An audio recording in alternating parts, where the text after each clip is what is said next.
Hi there and welcome to the Creative Endeavor. In this episode, I'm interviewing Carla Grace, who's a young artist based in Australia who paints predominantly wildlife. She does it in an exquisite, hyper-realistic way. I started following Carla on Instagram recently when somebody reached out to me and said that she would be a good person to interview for the podcast. And when I started following her work, learning a little bit more about her, I was just blown away. She seems to have a lot to say and seems to be dominating that business side of her art. Now, I wanted to hear more about the business side and how Carla makes it work, and even about her daily routine, not to mention her personal story and how she got started in the first place. This is what the Creative Endeavor is all about, taking these stories from artists from around the world and bringing them to you. And so we have so many different examples of people out there living their artistic dreams. Now, I certainly got a lot out of this conversation, and it's my sincere hope that you will too. So without further ado, this is the Creative Endeavor.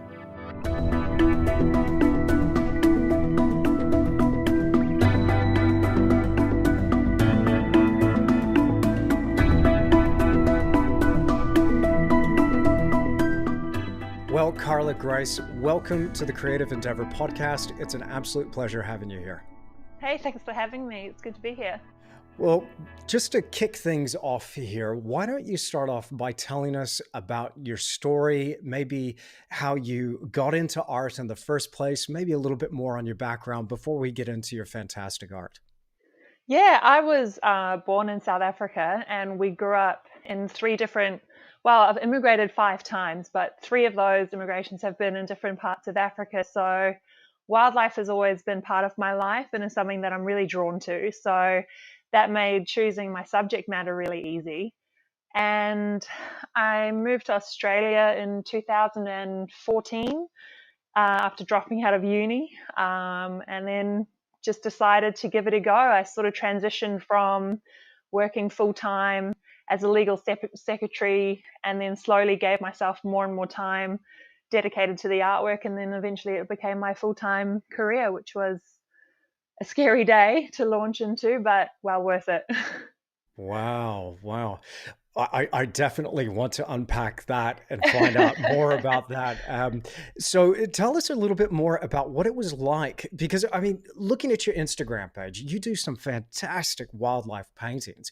So obviously this background that you had growing up in South Africa and your background in Zimbabwe as well, that filtered through into these fantastic paintings. So tell me a little bit more about what that was like and some of the things that you were exposed to growing up. Well, Zimbabwe was, I think, the key part of my life. We were there most of my childhood, and it was during the time before the war sort of kicked off and most people had to leave, which was our case as well.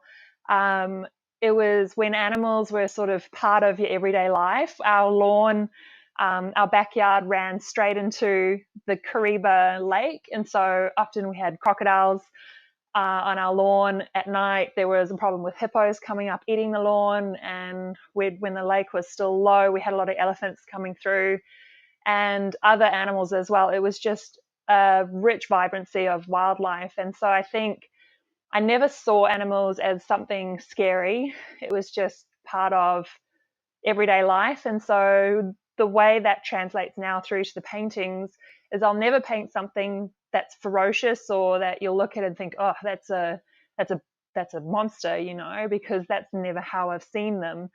And I look for a characteristic or a poise, something in the eyes of the animal or the way that the animal's holding themselves that I feel does justice to how an animal should be felt or experienced. And then that comes through in the way that I paint them, which is why I work realistically as well. Mm. So have you always been drawn to that realistic style? Have you tried anything impressionistic at all? Or is it I have mainly tried. right? And I'm terrible at it. I'm so bad. I think it's just a personality thing, comes down to just wanting to be in control and doing everything so precisely and disciplined that I just have to get it real. It needs to look like you can touch it. Yeah, like there's something behind there. I suppose it's almost a homage to the animal itself in a way. You want to do that as much justice as possible and almost, Yeah. yeah, make it leap off the canvas. I really feel that when I look at your work. You know, sometimes it's nice to see when a painting goes beyond a photograph, and I think your work does that in many cases. Thank you. And just in honor of the wolf painting behind you, I'd like you and everybody else watching this on YouTube to notice I'm wearing my lone wolf cap. Here, so check that out. Eh? How about that? Perfect. Awesome. So you studied you were it sounds like you went from a background where art wasn't really part of it at all, and then you just got to this point where you threw up your hands and went, okay, that's it, I've got to go for art. Tell me what that moment was like for you, and maybe actually what were you studying for? What was the university degree that you were going for in the beginning? Well, I finished high school and then I never really wanted to go to university because I didn't know what I wanted to do. The last thing on my career list was to be an artist, just because everyone knows the stereotype associated with being an artist. It's not a great career choice, all these different things, despite always being good at art. So I went to uni anyway and did sort of a first year with a whole range of different subjects, and then hated it, couldn't see myself doing anything more in that area, and decided, well, I'm good at art, so I'm going to drop out and go to a fine arts uni. Went there and hated it. Oh But I wow. stayed to get a diploma just because that was what was the thing to do. Just having nothing to your name after being at uni for 3 years didn't really sit well with me, I guess. So I stayed for 2 years, got a diploma, and dropped out. My work is not very conceptual, and it's not very traditional in the sense of the progressive nature that the art career is typically meant to take, especially if you're going through a university system and you go and you get your galleries and your grants, et cetera, and you build your career that way through a massive portfolio. That sort of didn't work for me, and I had a lot of conflict with the tutors. So 2 years, Wow. I dropped out and moved to Australia. So Wow. So you were doing your university diploma outside of Australia? in New Zealand, yeah, In New yeah, Zealand. Okay, well, look, yeah, we won't mention the name of the institution, but yeah. I can definitely relate to that experience 100%. And it's funny, you know, when you say your work isn't conceptual, maybe it's just me, but I see realism and realist paintings as highly conceptual. I think there's actually a lot of thought that goes into what you do, and maybe sometimes it doesn't have to be a complicated idea, Mm. but I think our role as artists, and I'd love to see if you agree, but I think our role as artists is to communicate visual phenomenon and do it with feeling and also in such a way that people can understand. I think it's a great failing of many tertiary institutions that they turn out art and artists that the public can't get behind and they can't understand. And therefore, I think it's failed as art. Yeah, well, that's actually really cool that you say that, because that's what I was feeling while I was studying, and then leaving university really confirmed that for me. You're looking, it depends what you want to achieve in the art industry. Of course, university will work really well for some artists, but it really won't for others as well. And realism tends to fall into the art bracket where you're doing something so true to the nature of what you're painting that you're almost, there's a removal of the artist from the artwork itself. And it's not a loss of translation, but it's almost an enhancement of what the artist is trying to achieve by doing it so realistically. So there's a lot of depth and theory behind that as well, which comes across first and foremost as a visual concept, which you then unpack. Whereas I found at university, they didn't want the visual aspect of it as much as they wanted the conceptual aspect of it.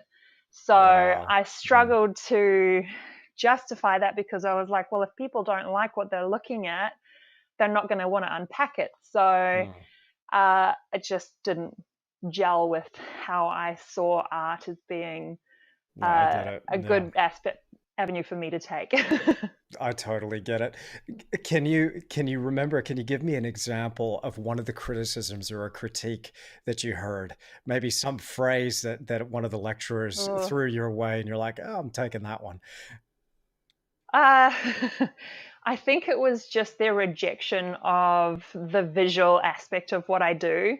I was always wanting to make something look impressive, Yeah. and then the concept would support that. And Fair. they were Yeah. always just like, well, why are you doing that? And I was like, well, why can't I do that? And then it was always, well, don't backchat me. And I was like, well, Oh, wow. I can't win because it's just uh, not me. So, yeah, I hear you. But I mean, isn't it great when you finally hit your stride and you find the thing that is yeah, you and then it just starts flowing? That's what I get. absolutely. I remember the university days that I had in Perth, Western Australia, quite well, as much as I've tried to forget them.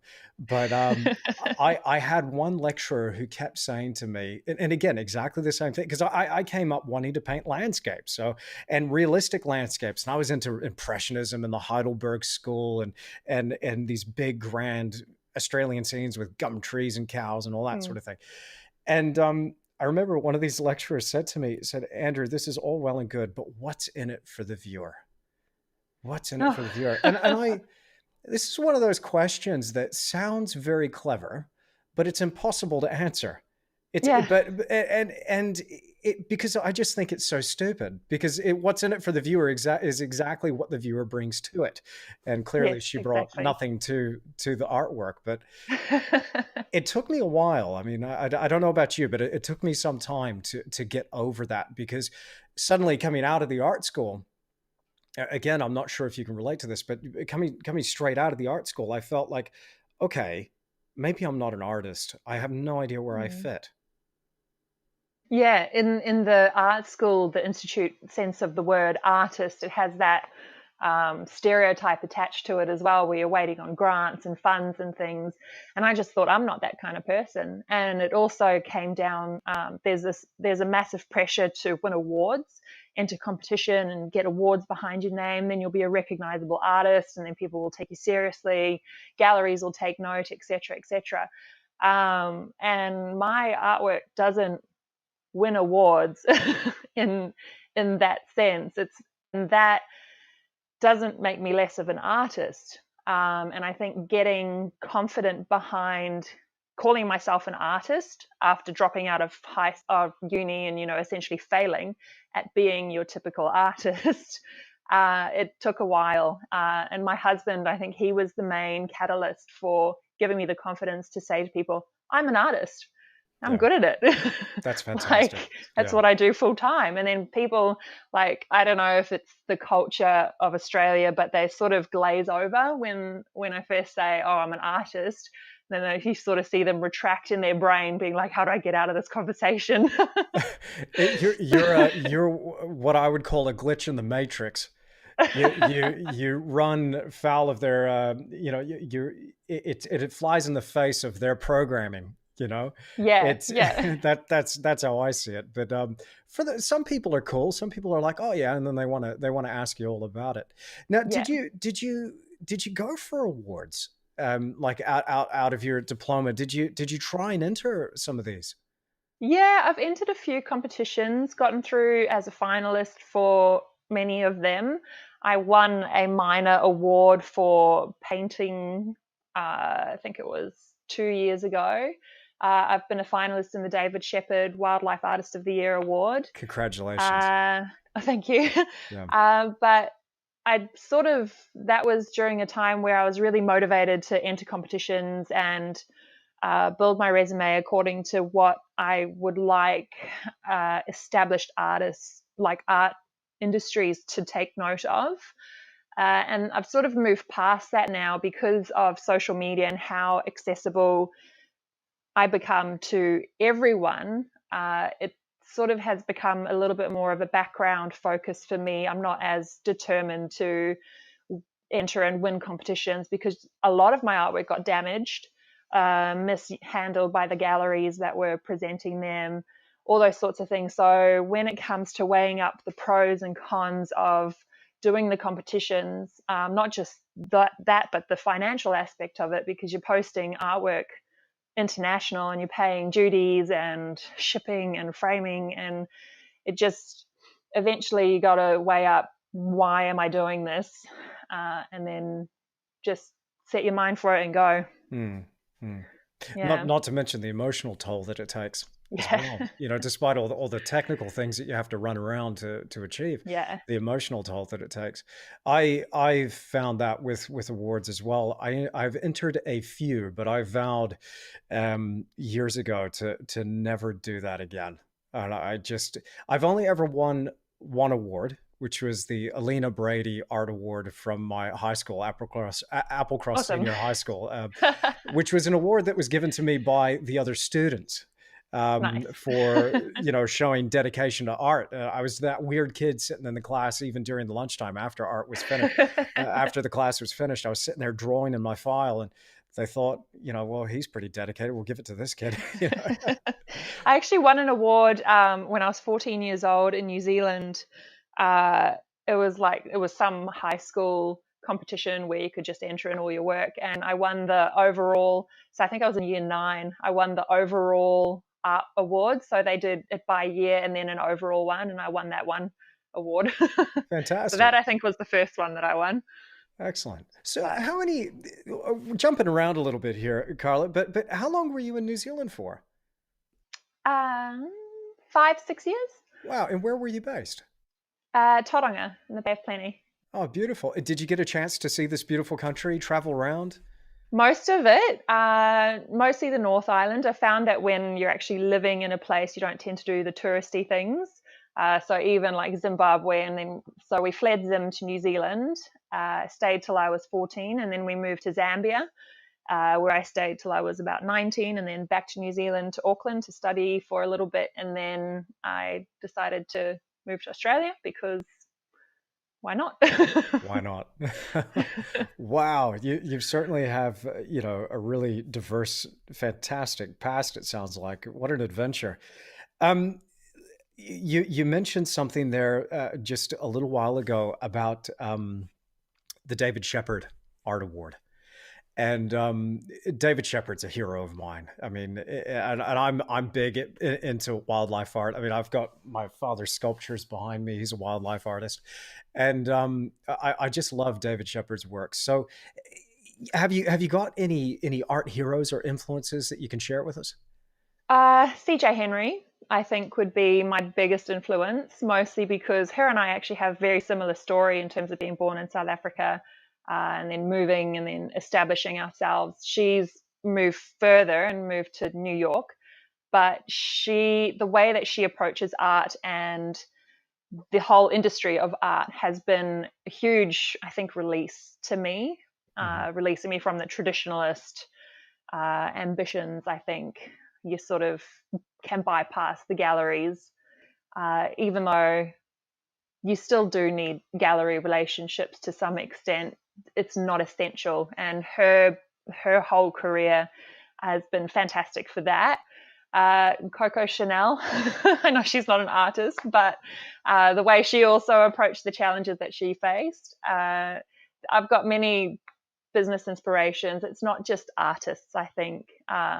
Your artwork was actually when I first moved, because I first moved to Perth when I moved to Australia, and I went to the Applecross Gallery, and one of your portraits of an Indigenous elderly man was hanging in the Applecross Gallery, and the gallery owners, they were just glowing over this portrait. And I remembered your name, and that was, I think, 2012 now. Wow, wow. Okay, yeah, Long time ago. yeah. Okay. I went there just for a short visit.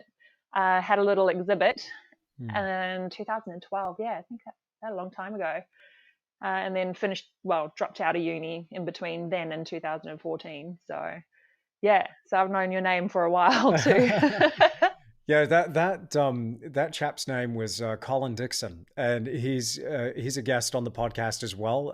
His Awesome. episode is, I think by the time this goes out, I would have already released that one.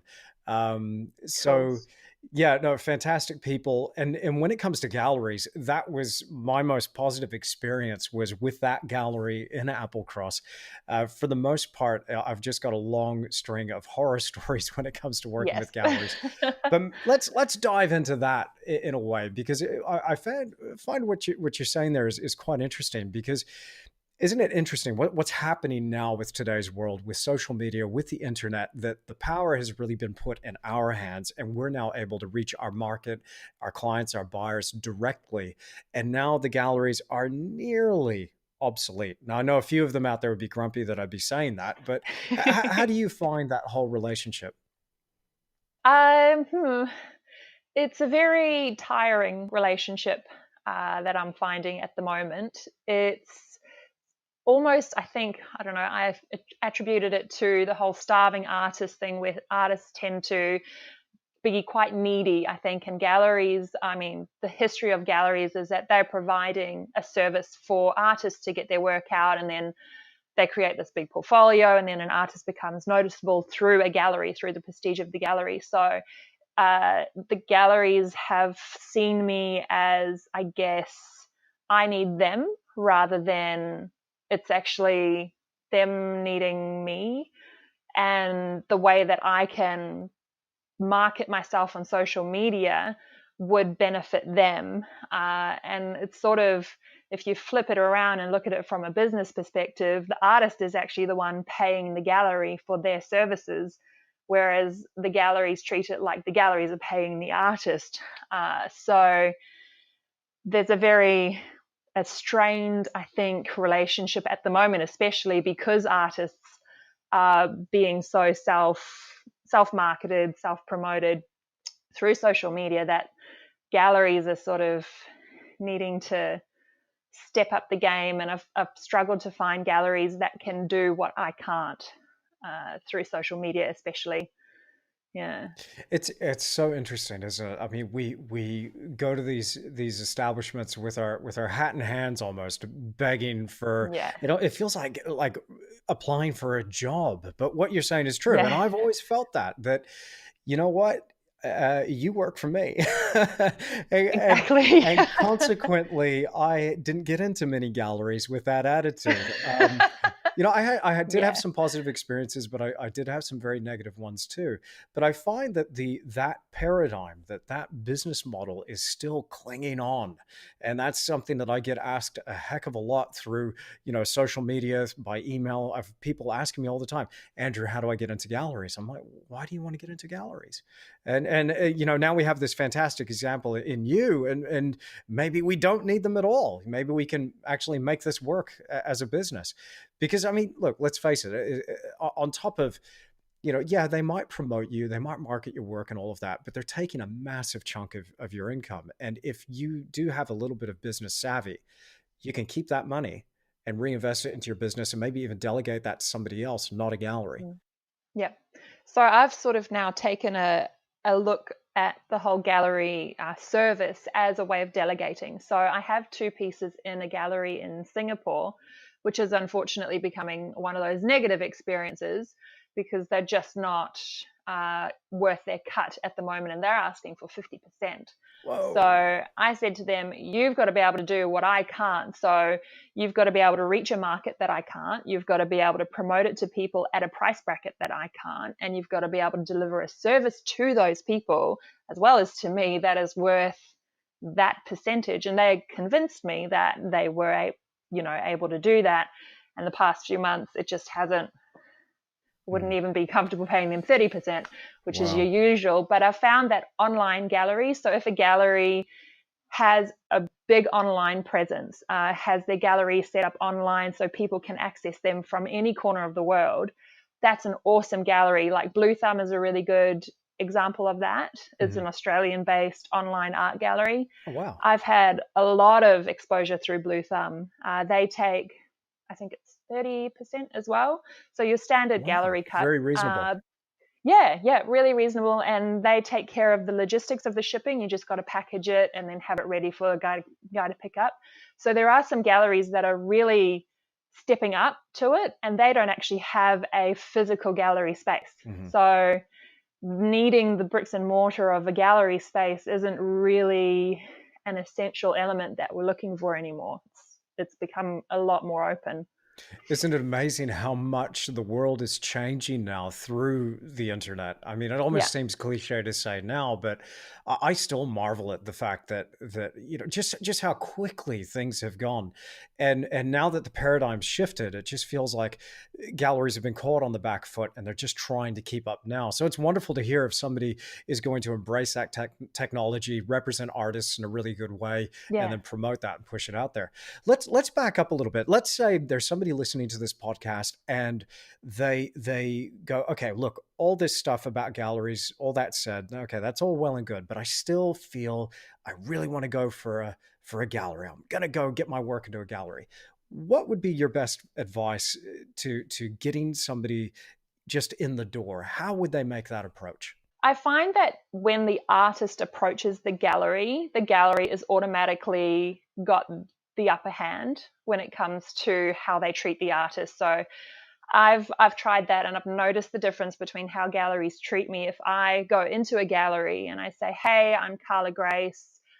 I would like to seek representation through you. What is involved?" Then they're all like, "Oh, you first have to provide me with your portfolio, and then we will consider your work and rank it with the rest. Have I seen your work before?" Like it starts to get very, you know, Snooty. yeah, very snooty. Whereas I've found that the galleries that have approached me online, so through my marketing, through the social media presence, that have approached me and said, "Hey, we love your work. We would love for you to consider hanging, an artwork with us." Then I can say, "Okay, what can you do for me? How can we work together that we can both benefit, and that we're both going to be well off together on this relationship?" And you establish a relationship with them based on a more confident approach, I guess, rather than a, "Please, sir, can you Yeah. help me?" Yeah. Yeah. But it's hard to do that because if galleries aren't looking at your work, let's say social media, it just isn't your thing. You're finding marketing yourself very challenging because it's hard to put yourself out there and say, "This is what I do, like my stuff." It's be prepared for a gallery, have a pitch prepared, be confident about what it is that you do. Don't walk in there without a portfolio. Uh, Go in there smart, like look smart. Don't look like you're a starving artist. Look like you're someone that's worth their time. And confidence sells way above even, I mean, you can present really bad art, but if you present it in a way that says this is going to be the next new thing, without being cocky, they'll take note and they'll listen to you. So if galleries are going to be your way out, going to be the way that you present yourself to people, then you're going to need to be really confident about what it is you're doing, why you're doing it, and where you're going to go with it. So coming in with a body of work and not having anything to talk about beyond that body of work won't really get you too much notice. They want to see ambition. They want to see a future in you. They don't want to be, "Oh, it's just a flash in the pan" sort of thing. So they really want to see that there can be a further relationship rather than just hanging a piece of artwork. Yeah.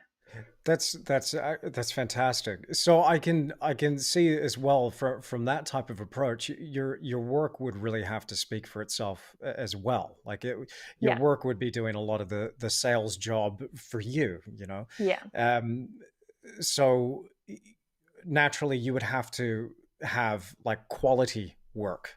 Wouldn't you say? Yes. Yes. Mm, So coming in with artwork that's on really cheap paper that looks like it's just been slapped together, things that when you look at the back, you're worried about the archival quality of it. Galleries want to see something with quality in it, but they also want to see a bit of quantity. Like they want to be able to see what a body of your work would look like. So if you're only doing 2 or 3 paintings and you rock up and you say, "Hey, look at my stuff," and you don't really have any future plans, you don't really know where you're going, you're presenting it on the cheapest of cheap art materials that you can get from the art store, it presents a very unreliable avenue for them to pursue, because you're not just putting your stuff in a gallery. The gallery is presenting your stuff as their brand as well. So if you want to go to the highest selling, most posh gallery in the city that you live in, you're going to need to present artwork that supports their brand as well, not just go in and say, hey, I'm really good, and then you present work that doesn't support what their vision is as well. Then it's not going to get past the door, really. It's would just be a sad story to add to your list. Well, Yeah. that was one of the mistakes that I actually made early on as well, is not finding an appropriate fit, Mm. not doing my due diligence, my homework, and finding some place that would be a good home for my work. Yeah. You know, it was like either no too contemporary, but I was like, well, this is Yeah. a really good gallery. They've got a great name. Consequently, they're like, no, you're not showing here, kid. You Yeah. know, we don't do landscapes. We don't do cows and gum trees. Yeah. Get out of here. Yeah, But absolutely.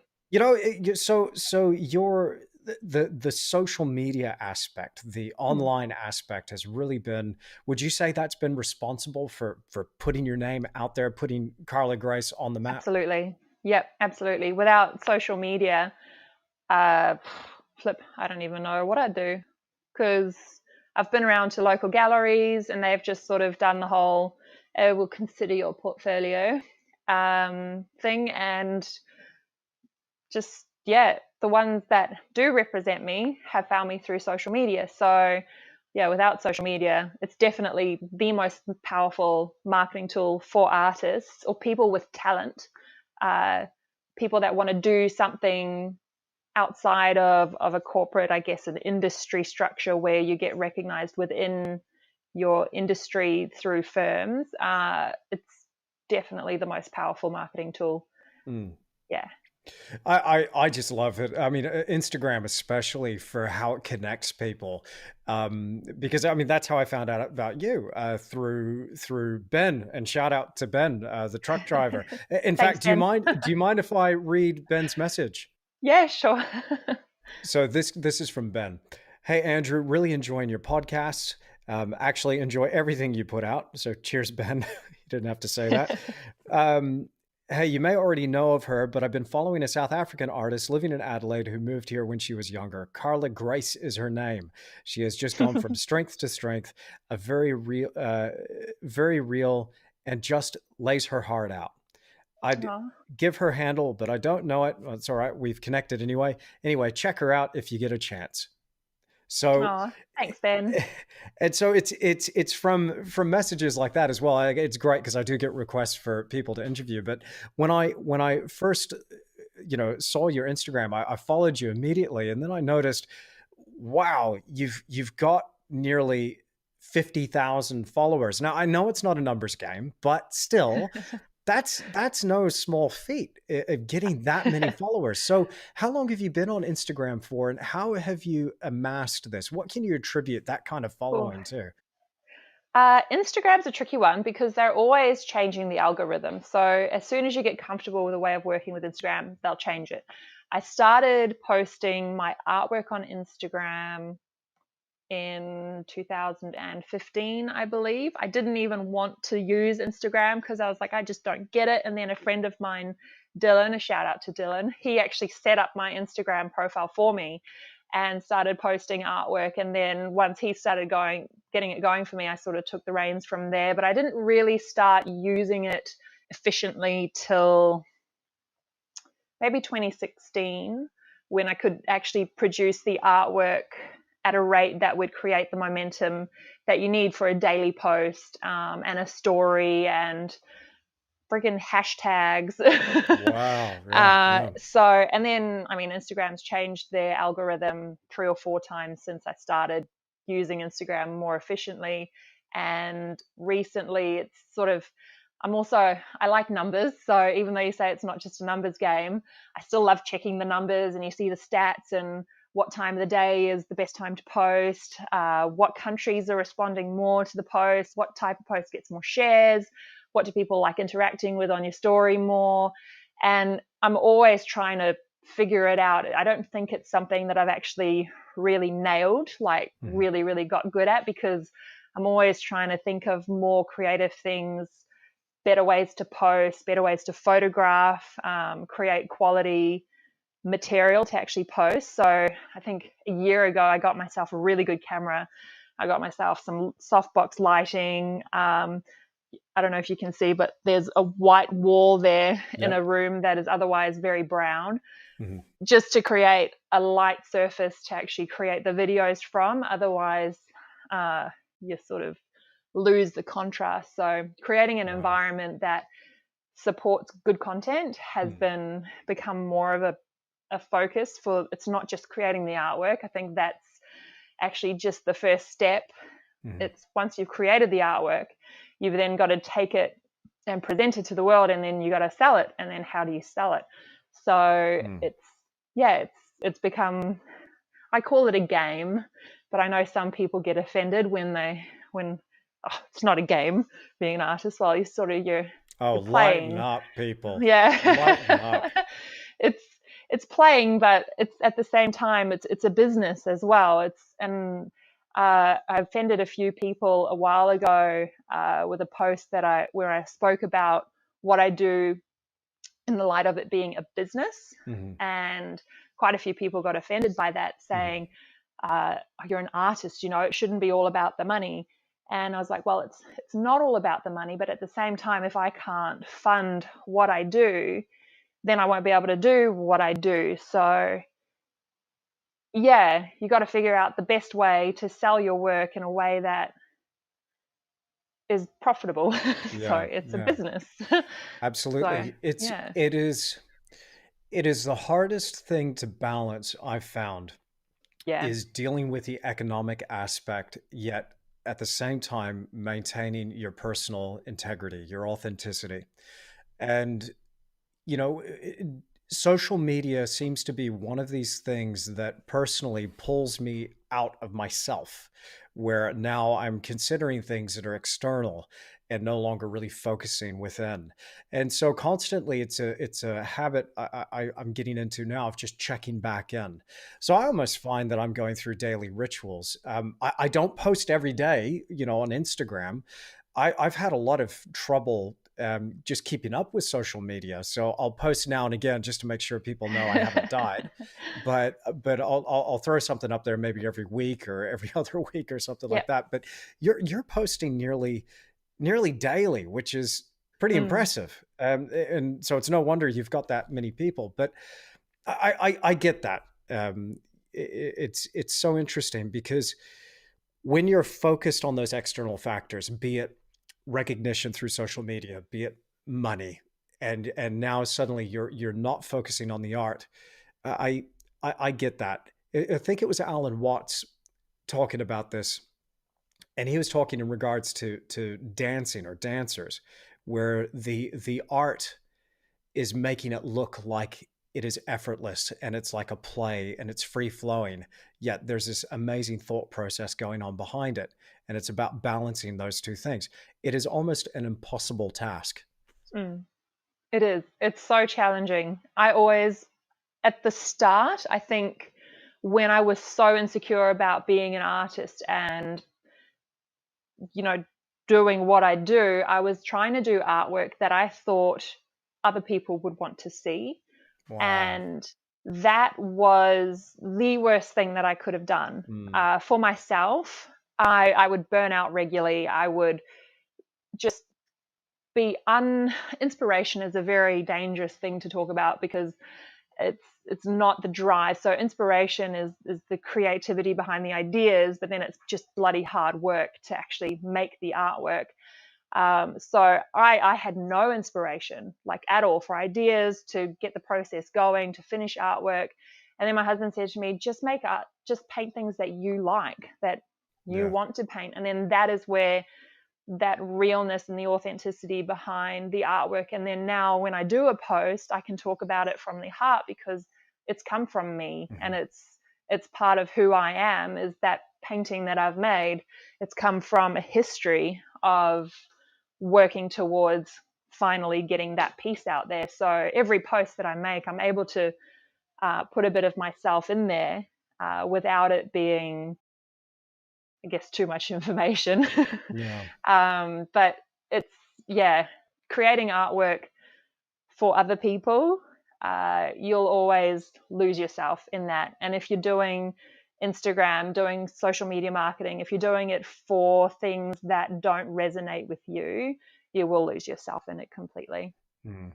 Yeah, no, absolutely. You know, authenticity is one of my Mm, favorite words. And again, something that I struggled with in the beginning was, mm, and this was a byproduct of art school, funnily enough, mm. where everybody was chasing around trying to find what was original Yeah. and consequently not focusing on what actually matters to them. Yeah. And so that's how you end up with all these weird and wonderful things that no one likes, not even the artist that created them. And meanwhile, everybody's ignoring their dreams and what Uh, truly drives them. So I get that so much. yeah, when I suddenly focused on going, okay, I'm going to paint exactly what I want to paint, Mm, that's when my career just took off to yep, another dimension. And absolutely. now I can truly say that I paint what I want, even Good. when I'm doing a commission for somebody. Mm, So how have you found that, like the commission process? Do you take mm. commissions, and how do you balance that out and maintain your authenticity when you are painting something for somebody else? Uh, I originally was doing more commissions than original work. It Hmm. was sort of what gave me the sort of go juice to give myself more time to put into my artwork, because I was like, oh, more people wanting me to do stuff. So uh, my career, I can completely say thanks to commissions. And I've transitioned away from commissions purely because it's another person's vision. When someone commissions a painting, they own the copyrights, so they have that main hold on the artwork. Whereas when you create an original, it's completely 100% you. Oh, So I do take commissions very rarely. I've been doing this one behind me, and I've got another one on the go on that side, and I just finished one. I'm doing commissions at the moment because life stages, I'm expecting my first child in September, and I just finished my first like big scale solo exhibit in July. So I was doing original work all the way up till the exhibit, and had put a few commissions on hold to do between the end of July and when the baby's due, mostly because I am just exhausted all the time. It's been the worst pregnancy, and so I've struggled to have those original thoughts and those original concepts. So doing commissions for me has sort of given me a little bit more space sure. to just focus on painting, getting the job done, getting it done really well, and then it's also a guaranteed sale at the end of the day. So there's no financial pressure, knowing that I'll be having a baby soon, which will take a bit of time away from my studio. No, no, for sure, for sure. Well, I do look forward to knowing what that's like to welcome a little one into the world. So congratulations on that. Thank you. But as soon as we're talking about it, I do want to mention um, a post that you made on your Instagram a little while ago, and I loved this when I saw this come up because I was just like, "Wow, you go, girl." Um, do you mind if I share it? Yeah, that's fine. Perfect.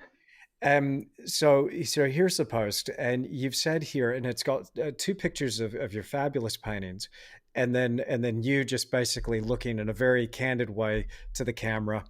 If you plan on having children anytime soon, we won't sign you on. Quotes said by a gallery in Sydney after I got married. And here's another quote. Now that you're going to be a mum, your career should now come forth as a priority.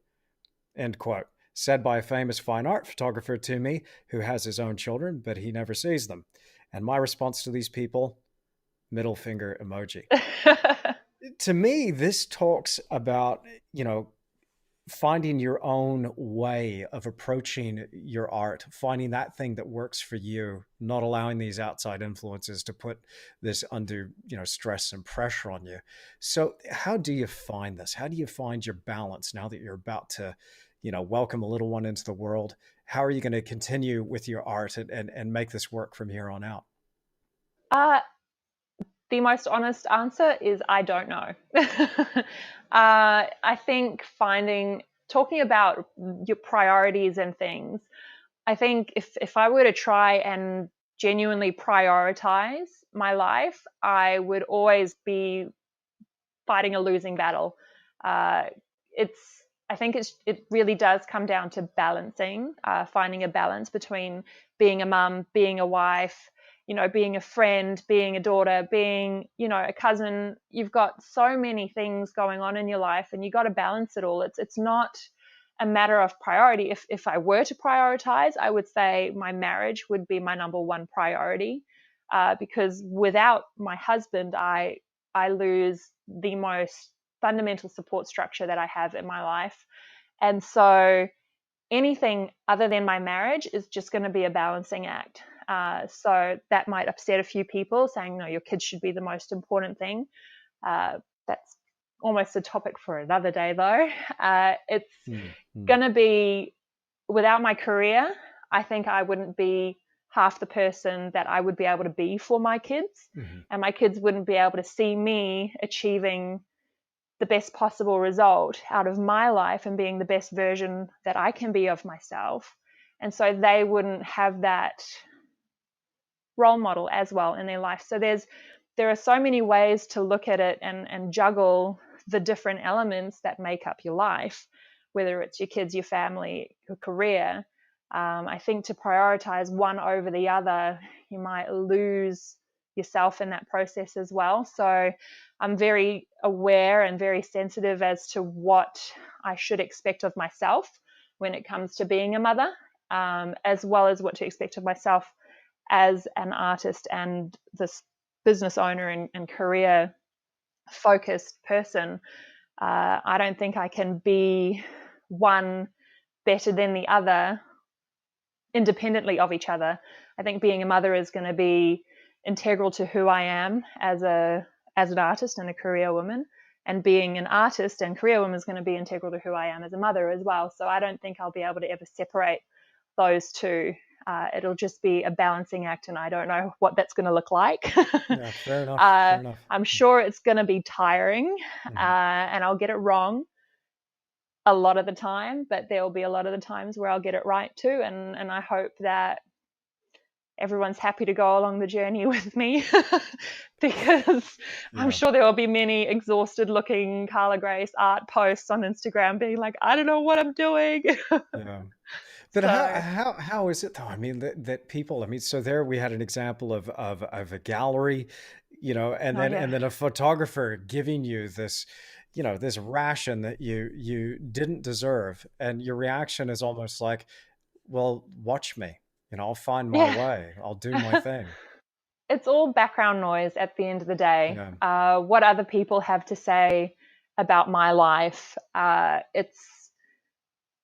there's got to be a disconnect between how seriously you take other people's opinions when they don't know who you are. They don't know what you actually do, what you stand for, what your private life looks like.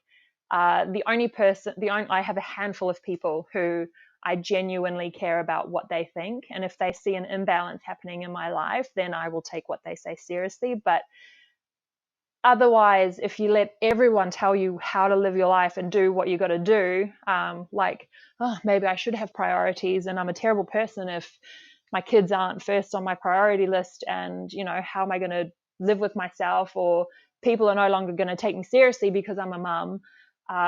And I mean, the art industry as a whole, historically, artists were always men and collectors were always men, and so the whole shift in the modern art era has been creating an avenue for women to be successful as well. I mean, there's still a huge gap in there. I mean, male artists earn typically 47% more than female artists in the same industry, Wow. and it's the gap is sort of starting to close. But that was something I struggled with actually at the start, was do I present myself as a female or do I create a gender neutral account online? And I decided, whatever, I'll just carry on and see what happens. Wow. So there are many different parts associated with all of it, but I think ignoring the noise is going to be a big part of me being able to focus on being a mum as well as an artist. I mean, I've had women email me calling me narcissistic because I put myself in posts and all these things. So Really? yeah, just Oh, unreal. gee. Lighten up, people. Yeah, so there's a lot of, if you took everything so seriously, I mean, people are going through their own journey as well, which Sure. influences the way that they will receive what I post, and they react based on their experiences. So I can never really take anything people say personally because I don't know where they're coming from either. From here, let's track back a little bit, if you don't mind. Um, that moment when you were holding your job, your regular paycheck and your income, and you're like, nope, that's it. I'm going to cut and run. I'm going into full-time art.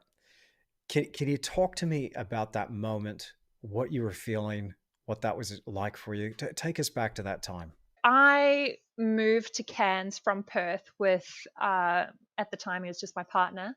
And I went into doing more commission based work 2 days a week. And I worked 3 days a week as a receptionist at a career apprenticeship firm place. And it got to a point where I I had the support from my husband, now husband, then partner, where he said to me, just do it. Because I said to him, I feel like I can do this full time. I think it will be successful. I think I'll be able to charge what I need to be able to do that. And he said to me, just do it. If you want to do it, give it a go.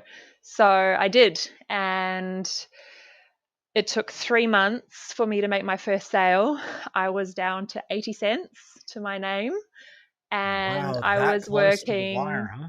I was working 14 hours a day, just at the end of myself, I guess, to absolutely put it all on the line. And then I made my first sale, and then it just went on from there and grew and grew. So that happened because I was also putting myself out there constantly. I was posting online. I was doing as much as I could through Blue Thumb, which was the online gallery that I spoke about earlier. And people just slowly started to see my work. And because I was focusing on doing things really well and consistently, and we had, my husband and I, we had spoken together and we came up with, what does my brand want to look like? What do I want to achieve? Where am I going to go with it? What is it going to look like on a daily basis to actually make it possible? So I didn't just jump in there with no plan, with no idea about what to expect from my day. I've heard a lot of artists say, sometimes I just don't feel like painting. And I just, it'll take me months to get one painting done. And then I look at what they send through and it's like, this painting took me a month. And I was like, that shouldn't take you a month to do. It sort of comes from a lack of just working, looking. And that's what I said about sort of inspiration being a tricky thing earlier, was inspiration is not going to get your work done for you. It's only that, maybe that early motivation that you need to start the piece. But I find that my inspiration for a painting almost never exists, or it'll last for the initial idea, and then I've just got to work, just get up every day, work, focus on getting it done during the day. I set a goal for the day, what I want to achieve, what the day is going to look like. And I got to do that, because if I don't, then I'll fall behind on schedule.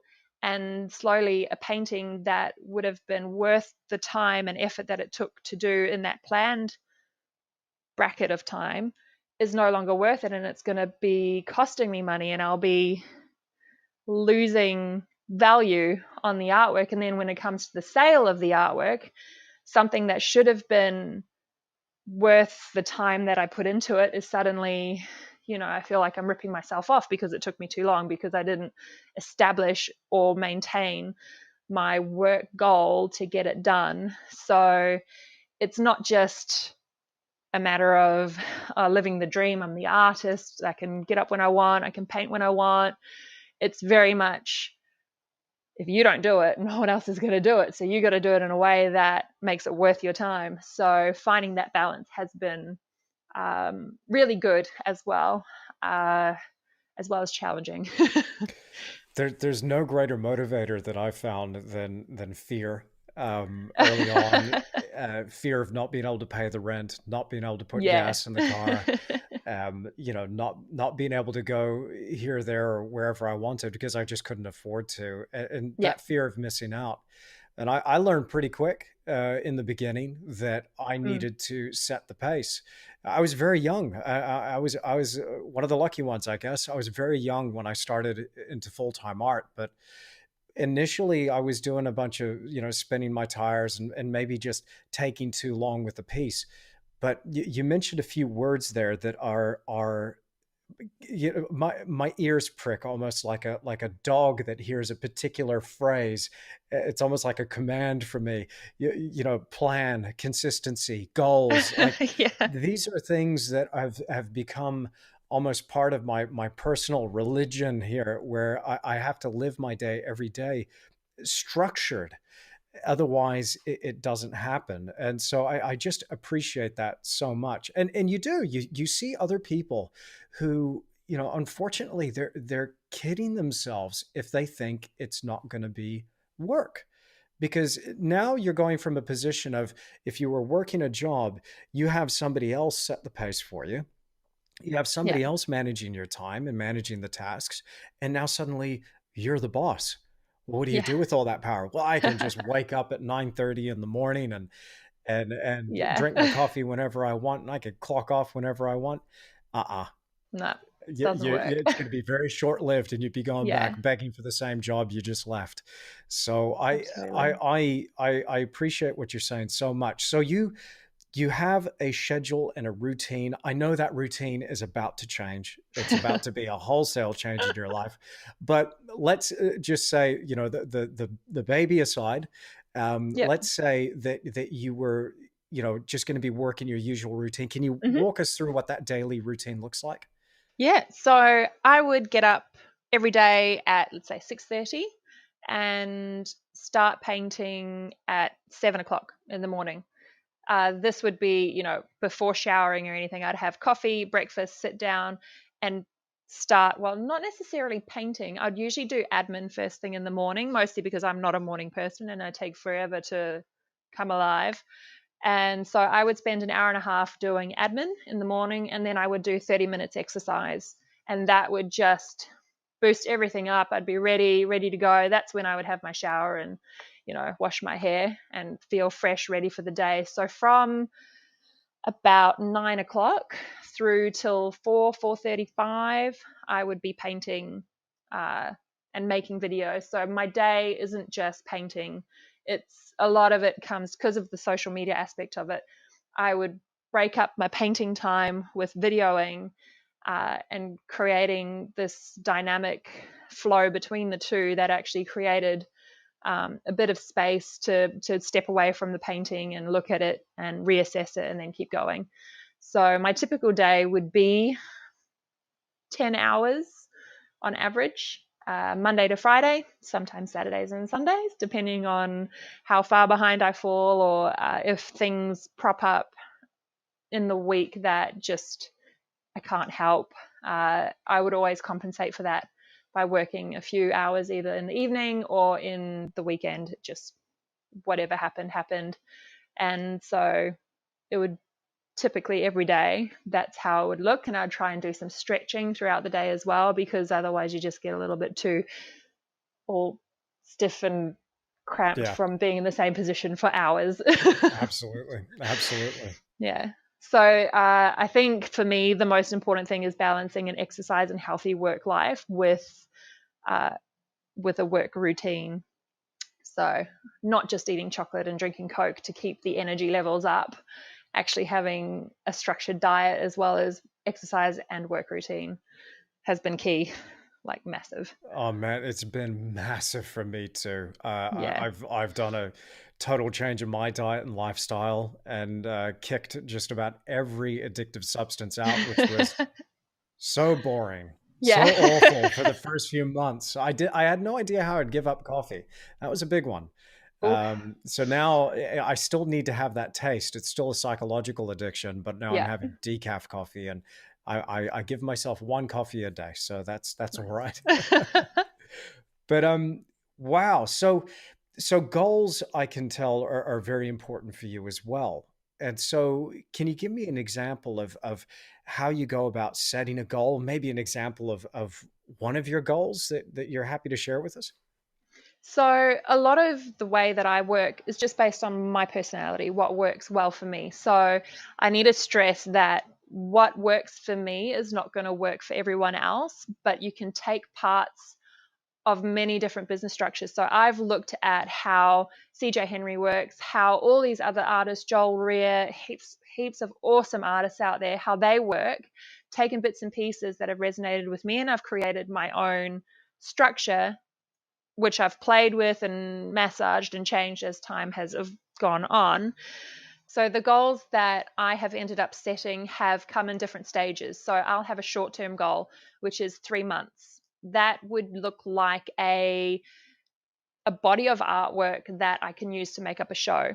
I don't usually work on a body of like the same concept for an artwork longer than 3 months because I get bored of it. It's pretty simple. Any longer than that, you're looking at something that will evolve over a year. So I'm looking at maybe adding elements to the painting that I wouldn't usually work in that I feel would make it a more valuable painting.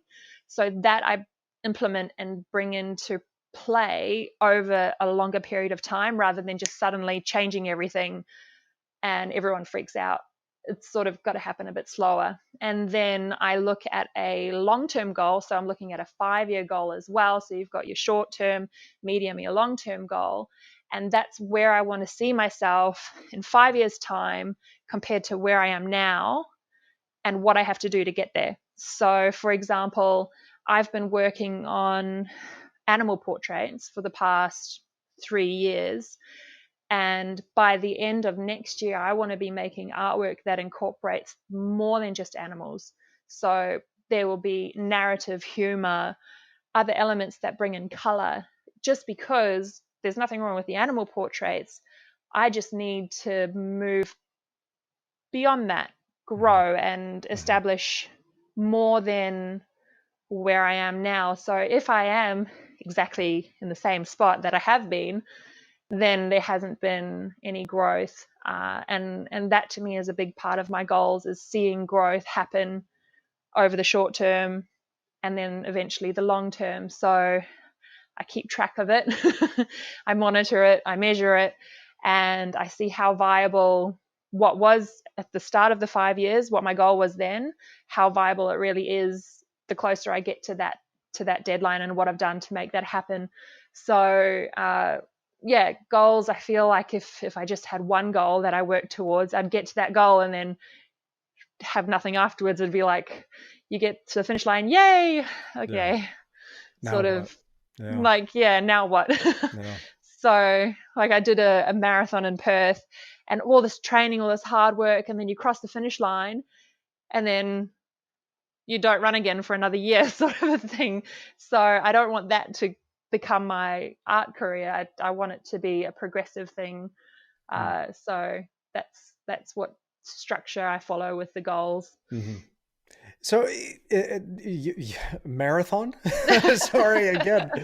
I don't. I run, but I'm not a marathon yet. That's interesting. What has that got to do with your art, Carla? Like, how does? Isn't this interesting? Because I personally, I'm being cheeky with that question, of course, but Yeah. I personally feel that physical exercise And when it comes to having a goal, when it's tied up with something physical, is an amazing, wonderful metaphor to then feed your creativity. So, have you Absolutely. found a cross fertilization there? Absolutely. It's, well, the discipline and the focus that you need to be able to train for something like a marathon every day, despite the weather, despite how you feel, is exactly the way that I look at how I work within what I do every day in the studio. I mean, Mhm. it's not running 15 kilometers a day, it's working 15 hours a day in a position that isn't always going to be comfortable and working towards a goal every single day, despite how you feel about it. So I feel like there's a huge correlation between training physically for something, because it's not just a physical thing. I found that especially with the marathon, and last year I did quite a few posts on it. I did Kilimanjaro with my husband, and it becomes Wow. no longer just a physical battle. It's mental. I mean, it's all in your head. How far you keep going, how much you push yourself, and that does translate a lot through the painting. And I mean, it sounds romantic, oh, painting every day, but it's really not. I Yeah. mean, it's hard work when you don't feel like doing something that you have to do to get from point A to point B, whether it's a physical destination or it's a goal or it's a financial thing. To get from where you are to where you want to be is not going to be a walk in the park most of the time, if Yeah. all the time. So there's a definite correlation between the discipline it takes to train for a marathon and the discipline it takes to grow your business, whether it's as an artist or whatever it is that you do. It takes a lot of self sacrifice and discipline. Yeah. This is fantastic because as I'm listening to you, I'm hearing there are so many things that I kind of I'm bouncing around in my head going, oh wow, I kind of think like that too. Um, Part of the reason why the physical exercise is so important for me, and not just physical exercise, but it could even come down to, feeding my mind, nourishing my body with the Mm, right food, spending time with the people that really matter to me, doing something that interests me outside of that, having some sort of spiritual connection as well. I absolutely. find that, and I learned this from Dr. Demartini, who was my guest for episode 3 of the podcast. And Dr. Demartini talks about this in a way that human beings have 7 major areas in their life, and it's our job throughout our lives to empower each one of those 7 areas. I found that where most artists kind of ran into trouble through their careers is when they've got one of those things out of balance, or they've completely neglected one of those items. And the physical thing was quite a big thing for me, and watching other people that would destroy themselves with substances, for instance. I found that, and it's almost like artists are, by and large, flaky people who are undisciplined and aren't empowered in every area of their lives. I mean, I'll give you another one: finances, money. That's an area that a lot of artists struggle with, and it's quite a challenge to shatter that myth, in a way. So it's interesting hearing you talk about this. I imagine that you've got a very similar philosophy in trying to activate each one of these zones. Yes, absolutely. And the more I get involved in being an artist, the more I realize that the art itself doesn't create the entire career. It's actually mostly business, and assessing yourself and looking at it from a business perspective as well as being an artist. So it's, yeah, absolutely, 100%. Look, this has been fantastic so far. We haven't even gotten to the work itself, which is something I was really dying to talk to you about, because you've got a particular style that just looks, it's incredible, the effect once the painting's done. But looking at, like, let's take your fantastic male lion that you posted on your Instagram recently, and I wish I could see that original in the flesh. But you literally detail every hair that you can see. Now, for me, I don't have patience for that, but I admire that kind of dedication. Talk us through your process and how you build up a painting. Maybe let's talk shop a little bit here and Yeah. run us through your techniques. Um, Everything I do is self-taught, so I'm not sure what techniques I'm using when I paint at all. So I just work in a lot of layers.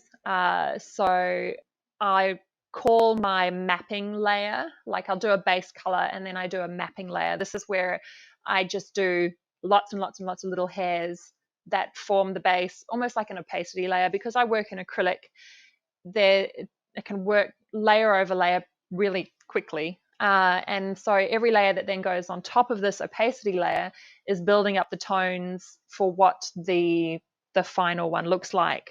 And it's just mind numbing layers of lots and lots and lots of little dashes. But I don't actually paint every hair. I'm I sorry, I meant no actually, insult by that. no, no, that's good. I'm glad it looks like I do, because there's a lot of areas that I will always leave unfinished. A lot of areas that the paint is still quite chunky and I haven't smoothed over. So when you see a painting in real life, you go, oh, it is actually a painting. Like you get that the impact of the image itself, which is what you see on social media. But then when you actually look at it in the flesh, you can see the working of it and the artist's hand behind it. So it's not completely photorealistic or hyper realistic. It is realistic, but there are so many parts of it where I'll leave unfinished, or uh, chunks of paint or bits and pieces where it still leaves a bit more of the artist in there as well. You could also say it's probably areas where I felt a little bit lazy in and just sort of went over quickly, but then came back later. And then just, yeah, as far as it comes to technique, I think just patience. I Yeah, don't even know how to explain it. yeah.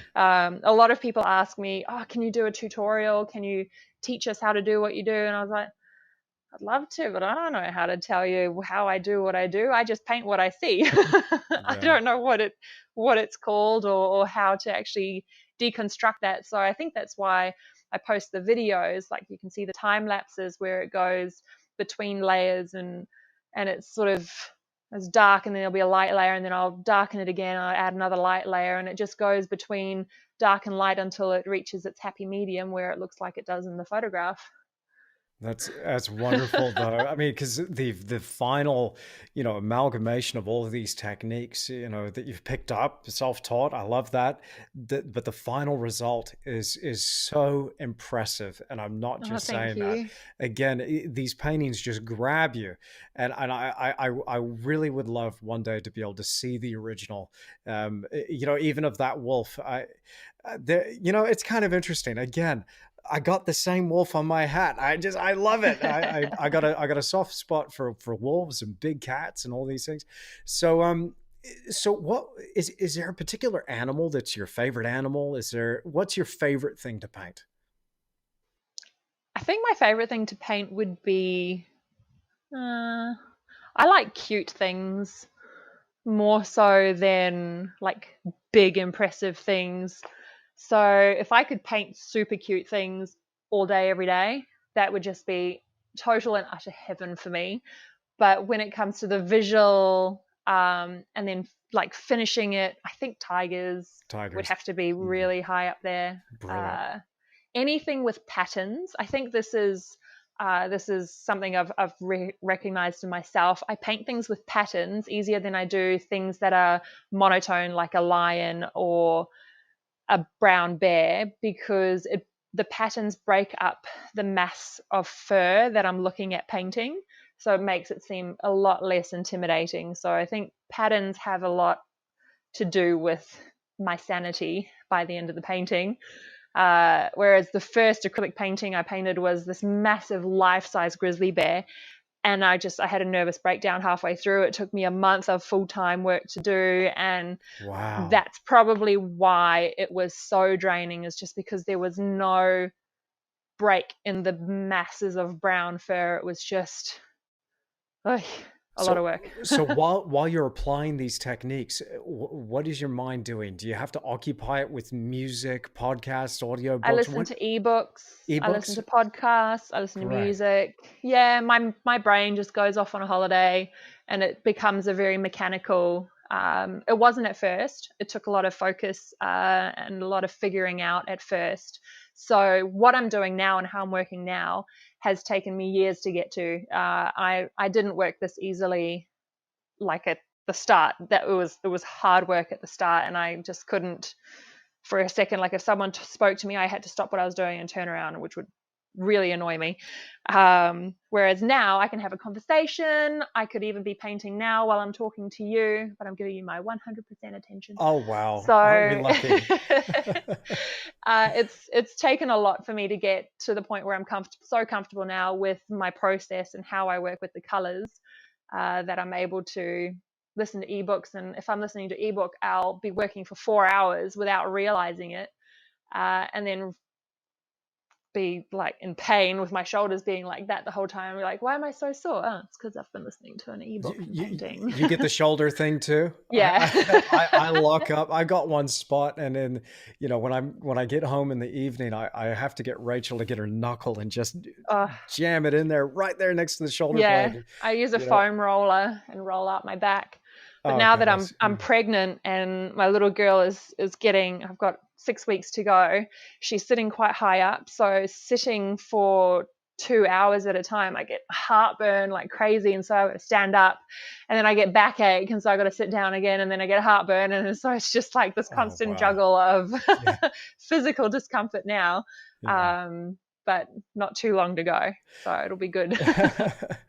Well, so that moment when you realized that painting was no longer a conscious exercise taking up mental bandwidth, and now suddenly it becomes second nature and you're able to occupy, your mind with something else. Do you remember that moment where when the switch was flipped?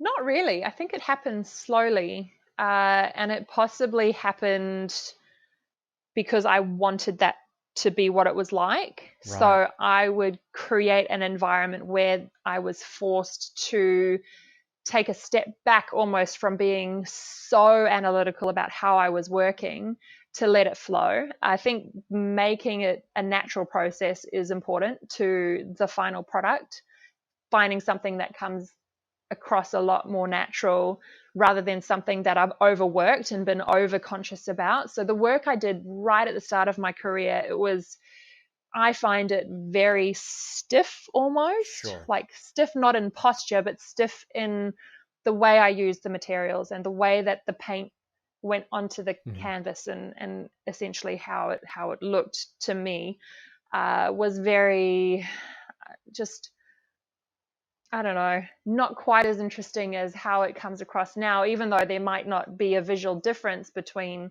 what I did right way at the start and what I'm producing now. From my point of view, it just happens a lot easier and there's a lot more freedom in it. And I don't always worry about whether or not I get the layer color right, because that's fine. I'll just do another layer on top of it, sort of a thing. So there's a lot more forgiveness, I think, with myself Yeah. now, which is good, Isn't it healthy. interesting? I find that process and methodology actually free me up, Mm, quite a lot.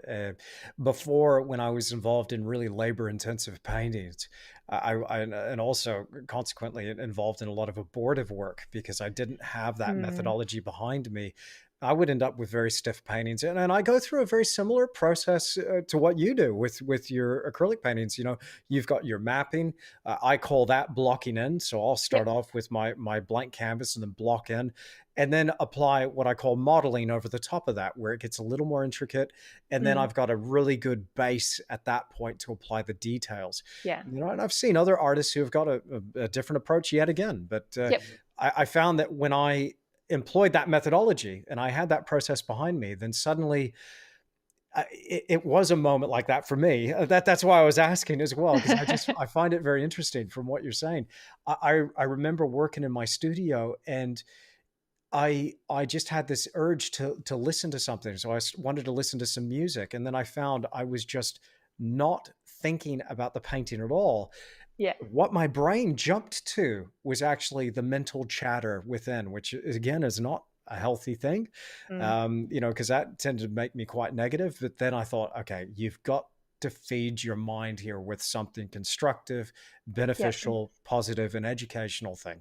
So when you're listening to an audiobook, give me some titles. What kinds of things are you getting stuck into? Well, podcasts, it would be anything from Business Wars. I listened to a series called Inspirational Women of Business that goes through all the major key players, women of business. At the moment, I'm listening to an ebook series. It's like a fictional, methodological, just entertainment stuff. Stories like that make me really like forget the time, and I really enjoy that. It's like watching a really good movie, except you're not. Sure. It's just in your head. Yeah. So I love reading books that are engaging like that. Anything really that's just a good listen. I mean, Mm. when you're listening to 10 hours of audio a day, Yeah. it doesn't really fit a specific criteria at the end of the day. It just sort of anything. But I love documentaries. I'm listening to one on Audible about the dark web, which is really interesting. Yeah, so many different things. There'll be wildlife podcasts. There will be all sorts of things. It's a mixed mashup, really. Fantastic. Let's bring things back. I appreciate you sharing your technique and a little more about how you create these paintings. I wouldn't mind just backtracking for a moment, though, back into the business side, because again, I'm finding this really interesting talking with you now, um, because I think you are, a fantastic role model for young potential creatives out there that can say, hey, here's an example of somebody who is making this work full time. Can you talk to us a little bit more about the business side? So we've talked about your schedule and about staying motivated and having a very disciplined approach. But now, how do you just keep it going? How do you keep the gig going and making sure that you continuously show up every day? And maybe from there, maybe even what advice you would offer to somebody who is just starting out, just wanting to take that leap of faith into their creative passion? Yeah. So as an artist, there are a few different avenues that you could go down. So I started off making an original painting and digitizing it and offering prints as a purchasable option. So at that stage, I thought that's what I wanted to do. A lot of artists do this as well because it is an affordable option and you get a lot of sales. Unfortunately, it is also very labor intensive. There's a lot of logistics, a lot of posting, a lot of documenting, photographing, getting prints. So there's a lot of financial outlay as well as your time that takes away from creating the original artwork itself. And you're looking at, I mean, I know this is a good profit margin, but you're looking at maybe 20% profit margin for the amount of work that you're putting in there. And I was finding, because I was doing a few originals, trying to make prints, and I was also doing commissions, that my time was better spent making once off artwork for higher value rather than making prints and then essentially selling knockoffs of the original artwork that I was making. So my transition then became focused on creating value, adding value to my collector's experiences, to the artwork itself, to the experiences of people online. So I focused my time more intensively on my original artwork rather than uh, immediate sales, I guess. And so creating value where it is most important to you. So I would say to artists, decide what business you want So if you want to create artwork that is accessible to to a larger body of people, so you're looking at creating more quantity versus quality to reach that target market, or you can go down the avenue of a more valuable item that reaches a smaller amount of people that you can dedicate more of your time to producing and therefore selling. So my business took on the more valuable aspect rather than the quantitative aspect.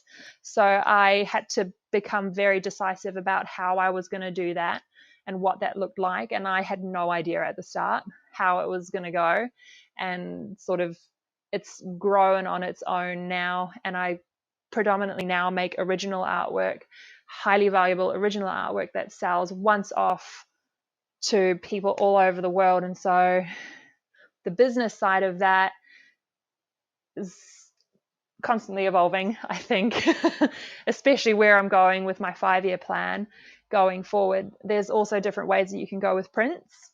It all comes down to what you want to see as your brand structure. So you can create an original work and still create a range of prints. So we're talking a small number of prints released that are a higher value.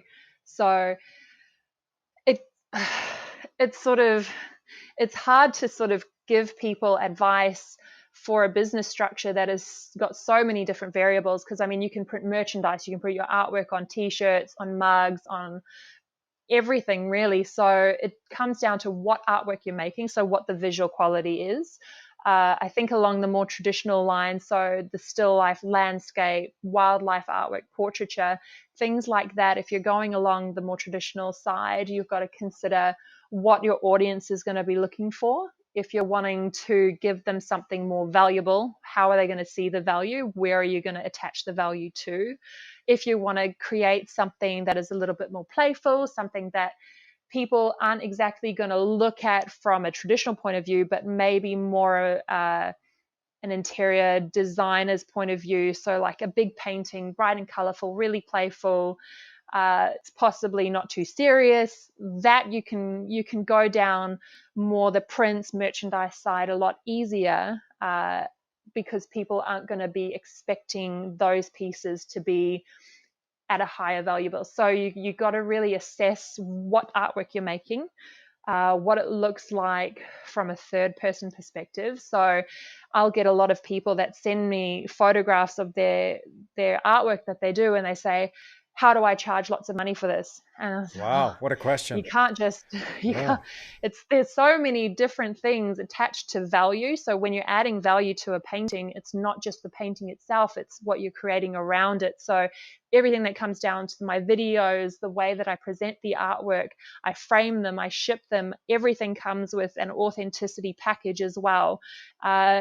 All the sales are done directly through me, and it's a very personal, very involved experience. So the collector's not just clicking, adding to cart, and then entering their shipping details. I want to know what they're expecting. Is the frame going to work for their space? Is the artwork going to work for their space? What are they wanting from this collaboration? Is it an investment piece, or are they just in love with it? Because I do a reevaluation of the value of my artwork. Starting end of this year, I'll be evaluating the artwork that I sold 3-4 years ago and sending the authenticity packages so that they have an update market value. So the artwork that people bought 3-4 years ago is now worth 3 times the price. So wow. If they were insuring their artwork, they would be insuring it for a lower value for what they would be worth now. So it's also, there's a lot of different layers to sort of how I handle my collectors and look after their investment, as well as pursuing the next sale. So I get a lot of my motivation from my collectors. They are awesome people to work with because I'm able to do one-on-one with them, and being able to send them a new authenticity certificate saying, hey, your artwork's actually worth $1,000 more. If you were to lose it in a fire and want me to do it again, I would actually be asking for this much for it, whereas you paid this much. So they can see the growth, and I create lots of charts, and it's all very involved where I can track That's the process. incredible.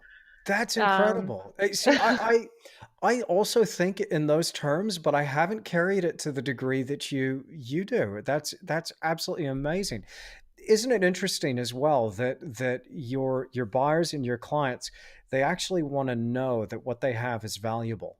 I find that, when it comes to pricing our work and putting a monetary value, we sell ourselves short all the all the time. time. Yeah. And I found that that's actually cost me a lot of sales as well by making things too cheap.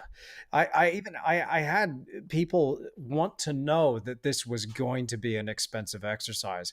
And it took me ages to get my head around that, because I realized later that it was what this person could say it was worth at the barbecue. They were like, "Hey, you see Yeah. that? Guess what I paid for that?" It wasn't about getting the Exactly. deal. Yeah, and No. but I love that as a even as a strategy for getting back in touch with your collectors and letting them know, hey. And it's not that I'm sure, because I can see this with your work. It's not that they're primarily concerned with the investment value. They bought that painting because they Yeah. loved it. But Absolutely. it must be nice to have that added bonus, that benefit of knowing that, hey, it's really, you know, got some gravity and it's really building wealth Absolutely. as well. Yeah, and it's good for them to be able to see it physically as well when they get the new certificate. I haven't sent any new ones out because it's obviously hasn't been happening for so long. I'm only now reassessing the ones that I did 3-4 years ago to resend the value out now, and then it'll be yearly from that. So everything that's 4 years in the past will have a substantial value added certificate attached to it, which I'll send through. And everyone now, I made these like medallions. I don't have any on me at the moment. They're at the back there somewhere.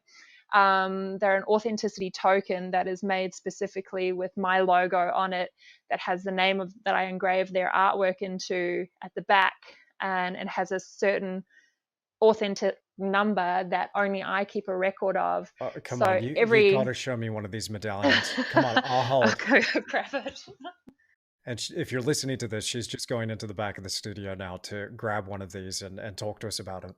So this is one of the sold ones that's sitting in an exhibit at the moment, and they're very patiently waiting for their artwork.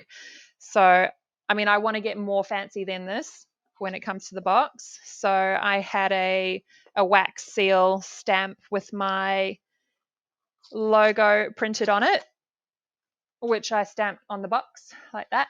Wow.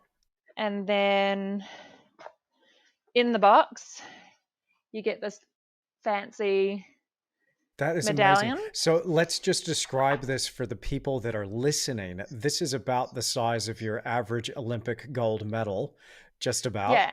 And it's So got your initial, your my signature there, your signature. logo. And And then on the back, it's been engraved with CARLA GRACE'S token of authenticity. And then it's got a unique token number, which links to the authenticity certificate, the painting, and my records. And then I then engrave it by hand with the title of the artwork on the back of it. that is So, incredible. That right there is such a beautiful example of going above and beyond and adding value.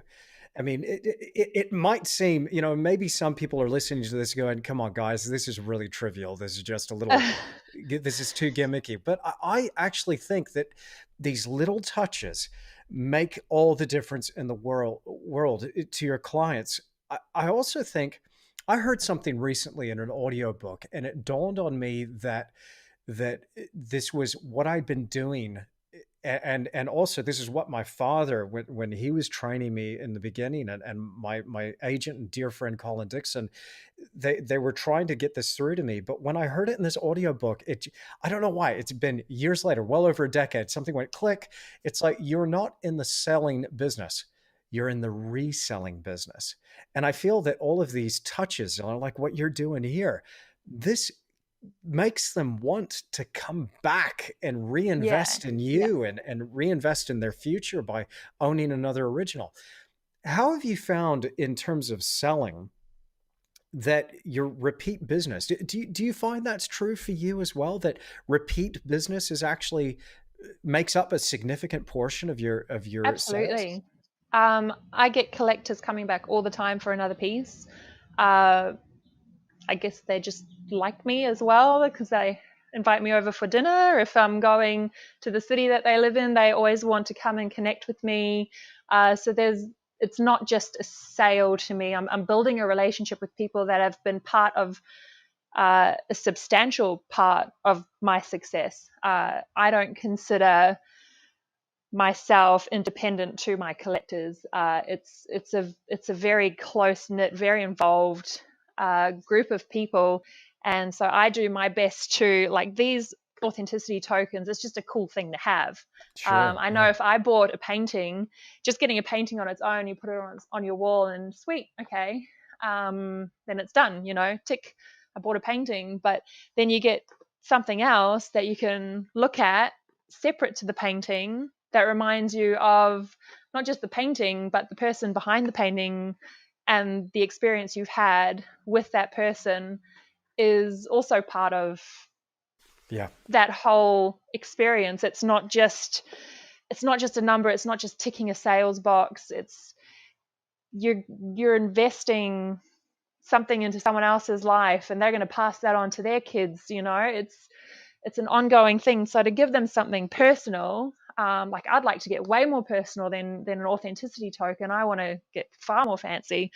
Yeah. And I've seen other artists, they get like fountain pens made with engravings on it, with the title, with their logo. They get cool brushes made. Like this being a medallion, it's a trivial thing. It can be anything, but when you Sure. personalize it to the person that's investing in your career and your life and your brand, it's just a little bit extra, just a nice little touch. Mm. And I mean, we want to go even further and, send them my favorite bottle of wine. Like, hope you enjoy this bottle of wine. It's my favorite one. It made me think of this. Yeah. You make it far more interpersonal rather than just a transaction because Yeah. it's so much more than a transaction. Yeah. Wow, wow.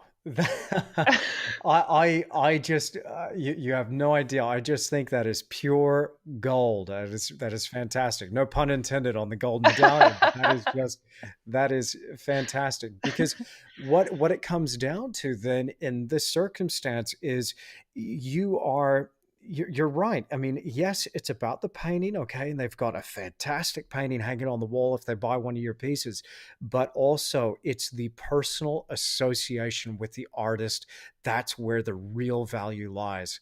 And And that's the difference between galleries and being accessible through social media. Galleries bingo, will remove the artist completely from the transaction, bingo. uh, Mm, but social media, you're it. You're everything. yeah, So, yeah. yeah. That's amazing. You know, I had some experiences with galleries where they fiercely maintain that middle ground, and I couldn't even meet them. They're even hovering around at exhibition openings where I might get a chance to meet them, and they're just Yeah. careful what I would Yeah. say. Do I want to do a deal on the side? Oh, I'm not inviting them to my studio, am I? And I'm Mm. thinking, you know what?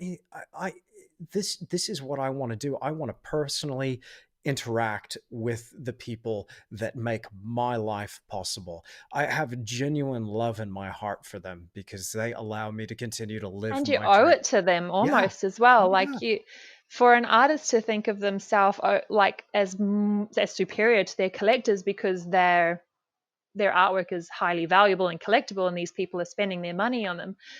It's naive to separate yourself from your collectors like that because they've worked hard for that money that they're investing in you as well. Like you're working hard for that money that they're spending on you, and they've worked hard for that money that they're spending for you. So you just got to be a good person. Like you've got to be a good person. I, I hear it. I hear it, Carla. I think that's amazing. Look, I have enjoyed this conversation so Me much. too. I would like to just maybe ask you a question that I ask many of my other guests. It's always interesting where this question goes. Maybe it's a little corny, but I like it all the same because I find myself constantly thinking about my life, the trajectory it's taken, and how have become to be in the position that I'm in now. Being a full-time artist, loving life, loving what I do, loving who I share it with. I often think, if I could go back and change anything, would I? If I could go back and talk to my younger self, what would I say? And so let me pass that question to you. If you could go back and talk to Carla as a 10-year-old girl, what advice would you give her? Uh, this is actually something I think about a lot. It's actually quite a big passion of mine to have someone speak in my life about art in a way that destroys the stereotype associated with it. So I'd never wanted to be an artist because, the starving artist, not a good career choice. So I wish that during school, so not even uni, during school, when you're thinking about what you want to be when you grow up, and how adults always ask kids that. So what do you want to do when you grow up? I wish that I could go to the little young version of me, even through to the last years of my high school, and say, you can be an artist, not just because you're good at it, but because it's a viable option. And these are the things that you should focus on rather than art school, like study business, study marketing. Think about what art you like and why you like it, and then study that. Like going into high schools, like I have this dream where I go to high schools and I talk to the art students and get real with them about what it is to be an artist. Like none of that's taught at high school. People don't even think about art as a business. So yeah, I would go back to little 10-year-old me and say, don't worry, you can be an artist if you want to be. And just don't worry about what other people think about it, because anything's possible, really, if you're good at it. Well, Carla, I must admit, this has been a real treat for me. I feel so motivated right now to get back down to the studio and get back into painting. Um, Thank you so much for being on the Creative Endeavor podcast. Maybe could you tell people out there where they can find more of your work and connect with you? Yeah, I have everything online through Facebook, Instagram, and I also have my website. So Carla_Grace_art is where you'll find me on Instagram. Otherwise, CarlaGrace'Art.com is the website, and Facebook is Carla Grace Art. So those are the three main platforms that I use, and I'm accessible through them daily. Fantastic. Well, Carla, thank you so much for being on the Creative Endeavor. Thanks for having me. It was awesome. Now, I really hope that you've enjoyed this episode of The Creative Endeavor. And if you did, then make sure you hit that like button for me and leave me a comment down below. If you'd like to find out more about this week's guest, Carla Grace, then you can find her on her website. Simply visit www.carlagraceart.com. She can also be found on Instagram at Carla_Grace_art. Make sure you follow her, closely, and you'll learn some more about how to dominate your business. I'm sure of it. I even picked up a few bits of information from Carla in this episode that I'm going to apply directly to my art business. Make sure, if you haven't already, go to my website at www.andrewtischler.com/subscribe. Make sure you subscribe while you're there. Enter your name and email address. It's free to do so, and I'm in touch with my subscribers regularly. I'll see you again real soon.